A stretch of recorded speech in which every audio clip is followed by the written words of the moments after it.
সবাই ভালো আছো তো? আজকে তোমাদের একটা সুকুমার রায়ের হাসির গল্প পড়ে শোনাবো। গল্পের নাম অসিলক্ষণ পণ্ডিত। পড়ি। রাজার সভায় মোটা মোটা মাইনেওয়ালা অনেকগুলি কর্মচারী। তাদের মধ্যে সকলেই যে খুব কাজের লোক তা নয়। দু চারজন খেটে খুটে কাজ করে আর বাকি সবাই বসে বসে মাইনে খায়। যারা ফাঁকি দিয়ে রোজগার করে তাদের মধ্যে একজন আছে, তিনি অসিলক্ষণ পণ্ডিত। তিনি রাজার কাছে এসে বললেন, তিনি অসিলক্ষণ অর্থাৎ তলোয়ারের দোষগুণ যে বিচার করে, বিচার করতে জানেন। অমনি রাজা বললেন, উত্তম কথা, আপনি আমার সভায় থাকুন। আমার রাজ্যের যত তলোয়ার আপনি তার লক্ষণ বিচার করুন। সেই অবধি ব্রাহ্মণ রাজার সভায় ভর্তি হয়েছেন, মোটা রকম মাইনেও পাচ্ছেন, আর প্রতিদিন তলোয়ার পরীক্ষা করছেন আর বলছেন, এই তলোয়ারটা ভালো, এই তলোয়ারটা খারাপ। ভারী কঠিন কাজ। কত তলোয়ার ঘেটে ঘুটে দেখে আর শুকে চটপট তার বিচার করে। তার বিচারের নিয়মটি কিন্তু ভারী সহজ। তলোয়ার এনে যখন তার হাতে দেওয়া হয় তখন তিনি সেটাকে শুকে দেখেন। তলোয়ার যারা বানায় তারা তলোয়ারের গায়ে তাদের মার্কা এঁকে দেন, তাই দেখে বোঝা যায় কোনটা কার তলোয়ার। পণ্ডিত মশাই শুকবার সময় সেই মার্কাটুকু দেখে নেন।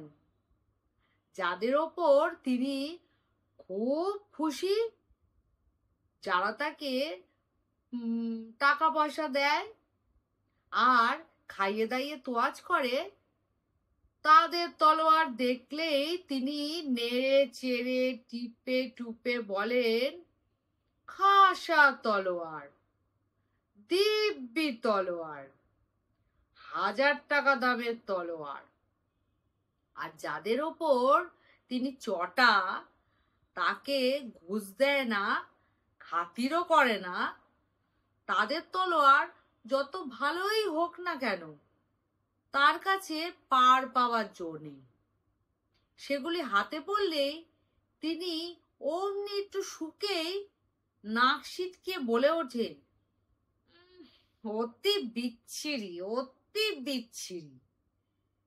তলোয়ার তো নয়, যেন কাস্তে গড়েছে। এমনি করে কত ভালো ভালো কারিগর কত চমৎকার তলোয়ার বানিয়ে আনে, কিন্তু বিচারের গুণে তার 2 টাকাও দাম হয় না। এর মধ্যে একজন ওস্তাদ কারিগর আছে, সে বেচারা মন প্রাণ দিয়ে এক একখানি তলোয়ার গড়ে, আর বিচারক মশাই দূর দূর করে সব বাতিল করে দেন। সেই রকম হতে হতে শেষটা কারিগর গেল খেপে। একদিন সে করলো কি, একখানি তলোয়ার বানিয়ে তার গায়ে বেশ করে লঙ্কার গুঁড়ো মাখিয়ে অসিলক্ষণ পণ্ডিতের কাছে এনে হাজির করলো। পণ্ডিত নিতান্ত তাচ্ছিল্য করে, আবার কি গড়ে আনলি দেখি বলে যেমনি তাতে নাক ঠেকিয়ে শুকতে গেছেন, অমনি লঙ্কার গুঁড়ো নাকে ঢুকতেই হ্যাঁ চো করে এক বিকট হাঁচি, আর সেই সঙ্গে তলোয়ারের আগায় ঘাঁচ করে নাক কেটে 2 খান। চারিদিকে হইচই গেল, হইচই বেঁধে গেল। জল আন রে, কবিরাজ ডাক রে। ততক্ষণে তলোয়ারওয়ালা লম্বা লম্বা পা ফেলে তার বাড়ি পর্যন্ত পিঠ টান দিয়েছি। অশিলক্ষণ পণ্ডিতের মহা মুশকিল। একে তো কাটা নাকের যন্ত্রণা, তার উপর সবাই বেরোলে সবাই খ্যাপায় নাক কাটা পণ্ডিত বলে। বেচারা এখন মুখ দেখানোই দায়। সে সবাইও যেতে পারে না, চাকরিও করতে পারে না। তাকে দেখলেই লোকে জিজ্ঞাসা করে, তলোয়ারটা কেমন ছিল? ভালো লাগলো তো? দেখেছো তো, সবাইকে সমান চোখে দেখতে হয়, তাই না? তাহলে এরকম হবে। তাহলে আজকে চলি, সবাই পড়াশোনা করো আর খেলাধুলা করো, মন আর শরীর ভালো থাকবে। আর একে অন্যকে সম্মান করো। টাটা।